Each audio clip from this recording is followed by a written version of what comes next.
Friends, welcome back to my channel. இன்றைக்கி நம்ம ஒரு சூப்பரான அதே சமயம் கொஞ்சம் ஸ்பெஷலான இடத்தை பற்றி தாங்க பேச போகிறோம். அது வேறு எதுவும் இல்லைங்க, நம்ம தமிழ்நாட்டிலேயே இருக்கிற தனுஷ்கோடி தான்.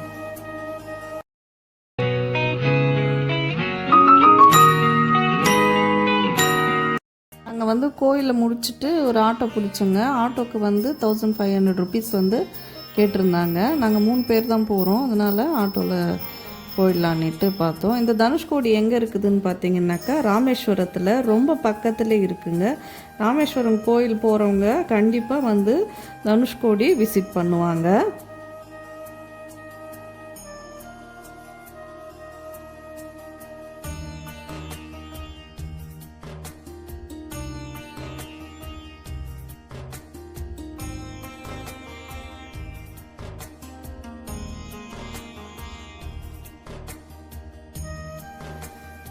நாங்கள் வந்து பார்த்திங்கன்னா இது வந்து தனுஷ்கோடி ரயில்வே ஸ்டேஷனுங்க. ஆப்போசிட்டில் சர்ச் இருந்தது.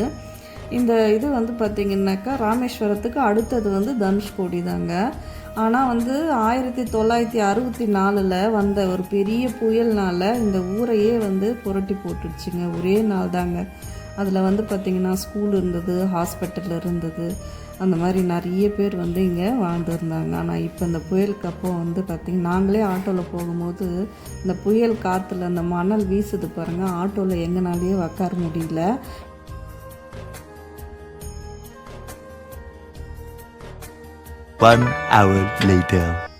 இந்த பக்கமும் அந்த பக்கமும் கடல் தாங்க. நம்ம ஒரு பக்கம் வந்து பார்த்திங்கன்னா அலையே இல்லைங்க, இன்னொரு பக்கம் வந்து பார்த்திங்கன்னா சரியான அலை வீசுதுங்க. நாங்கள் ஆட்டோவில் வந்து எங்களால் உக்கார மூஞ்ச மூடிக்கிட்டு தாங்க வந்தோம் நாங்கள். அதே மாதிரி வந்து பார்த்திங்கனாக்கா இங்கே ஒரு ஸ்பெஷல் என்னன்னாக்கா இந்த பக்கம் வந்து பே ஆஃப் பெங்கால், இந்த பக்கம் வந்து இந்தியன் ஓஷன் வந்து இருக்கிறதுனால தண்ணியோட கலர் கூட வித்தியாசம் நல்லாவே தெரியுதுங்க. இப்போ இங்கேருந்து வந்து பார்த்திங்கனாக்கா அந்த புயல் வேகத்தில் மணல் அடித்தது பாருங்கள், எல்லா மூஞ்சும் வந்து நாங்கள் தெரியாதனமாக வந்து ஆட்டோவில் போனோம். ஆனால் இந்த மாதிரி புயல் இருக்கும்போது நீங்கள் அது காற்று வேகங்க, அது அந்த இருக்கும்போது நீங்கள் வண்டியில் போயிடுறது ரொம்பவே வந்து பெஸ்ட்டுங்க. ஆட்டோவில் போகிறத விட நம்ம காரில் போகிறது ரொம்ப பெஸ்ட்டு. ஏன்னு கேட்டால் இந்த பக்கம் அந்த பக்கம் வந்து அந்த புயல் மாதிரி இருக்கிறத விட அந்த மணல் வந்து ஒரு மாதிரி நம்மளை சுள்ளுன்னு அடிக்குது மூஞ்சில். இப்போ பாருங்கள், தண்ணி கிட்ட வந்துட்டோங்க, கடல் கிட்ட. இங்கே வந்து பார்த்திங்கனாக்கா நல்லா வந்து ஃப்ரெஷ்ஷான மீன் வந்து சமைச்சு ஒரு ஹோட்டலுங்க நிறைய இருக்குங்க. எல்லா விதமான கடல் உயிரினங்கள் எல்லாம் வந்து நம்மளுக்கு ஃப்ரெஷ்ஷாகவே மீன் என்னென்ன கடலில் கிடைக்குதோ அந்த மாதிரி இதெல்லாம் ஃப்ரெஷ்ஷாக இருக்குது, சமைச்சு வேறு தராங்க. இப்போ பார்த்திங்கன்னா இந்த பக்கம் இருக்குது பாருங்கள், இந்த பக்கம் ஃபுல்லாகவே வந்து அப்படியே வந்து அலை அடிச்சுக்கிட்டே இருக்குதுங்க. அதே மாதிரி இந்த பக்கம் வந்து அப்படியே சத்தமே இல்லாத மாதிரி இருக்குது. ஒரு பக்கம் வந்து நிலப்பரப்பு வரா மாதிரி இருக்குது, இன்னொரு பக்கம் வந்து கடல் வந்து தெரியுதுங்க. ஏன்னா இந்த நிலப்பரப்பு இருக்கிற இடம் வந்து கடல் கொஞ்சம் தூரமாக தெரியுது. இந்த பக்கம் வந்து பார்த்திங்கனாக்கா ரொம்பவே கிட்டவாக தெரியுது. இப்போ நம்ம எங்கே வந்திருக்கோம்னா ராமர் பாதம் வந்து வந்திருக்குறோங்க. இந்த ராமர் பாதம் எங்கே வச்சுருக்காங்கன்னா கரெக்டாக வந்து பார்த்திங்கனாக்கா நம்ம தனுஷ்கோடியோட ரயில்வே ஸ்டேஷன் கிட்ட தாங்க இது. அது முன்ன வந்து இருந்தது வந்து அப்படி இங்கே எடுத்துகிட்டு வந்து வச்சுருக்குறாங்க.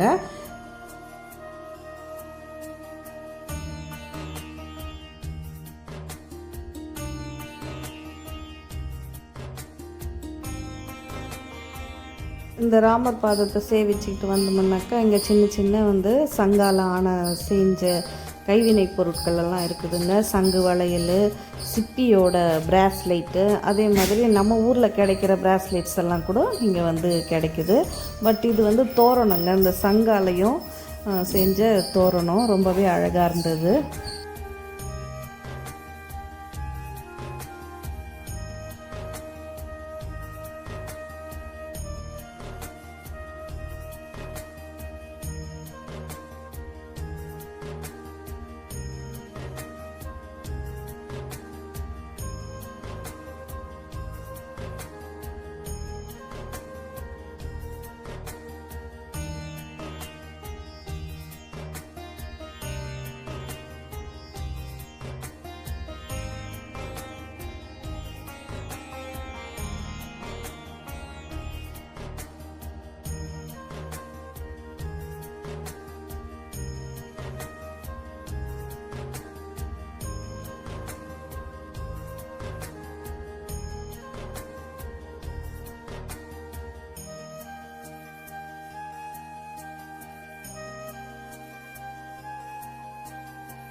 இங்கே நிறைய பேர் வந்து பார்த்திங்கன்னா ஃபோட்டோ எடுத்துகிட்டு இருந்தாங்க. நாங்களும் போய் நின்னோம். காற்று எங்களை வந்து தள்ளுது.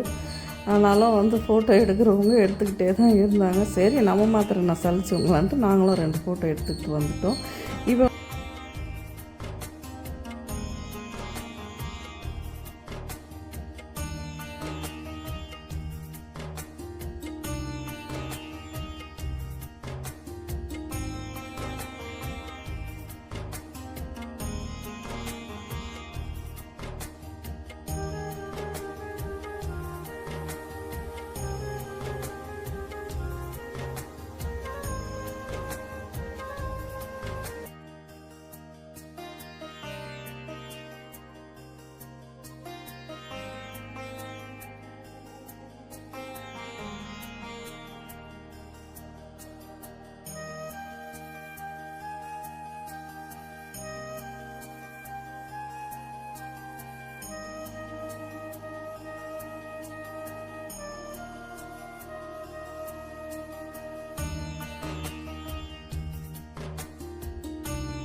இதாங்க தனுஷ்கோடியோட எண்டு கரிச்சல் முனைன்னு சொல்லுவாங்க. இப்போ 4 பக்கம் உள்ள சிங்கம் வந்து போட்டு இங்கே வந்து இது வச்சுருக்குறாங்க பாருங்கள், கலங்கரை விளக்கம் மாதிரி இங்கே வச்சுருக்குறாங்க. இங்கே நிறைய பேர் வந்து ஃபோட்டோ எடுத்தாங்க. அதே மாதிரி நாங்களும் வந்து 2 ஃபோட்டோ எடுத்துக்கிட்டோங்க. கிளம்பியாச்சுங்க. இப்போ அடுத்தது கடல் பாருங்களேன், ரொம்ப சூப்பராக இருக்குது. ரொம்ப கிட்டக்கு இருக்கிற மாதிரி இருக்குங்க. எனக்கு கொஞ்சம் பயம், ஆனால் அதனால் நான் வந்து முன்னாடியே நின்றுட்டு ஃபோட்டோ எடுத்துக்கிட்டோம். அங்கே வந்து பார்த்திங்கனாக்கா சாப்பிட்றதுக்கு இந்த தர்பூசு இந்த மாதிரி மாங்காய் இதெல்லாம் வந்து விற்கிது. ஆனால் வாங்கி சாப்பிட்லாம். மண் வந்து நிறைய மண் இருக்குது. நம்ம வந்து சாப்பிட்றத பொறுத்து தான்.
இந்த வீடியோவோட ராமேஸ்வரம் சீரீஸ் வந்து முடிஞ்சிடுச்சுங்க.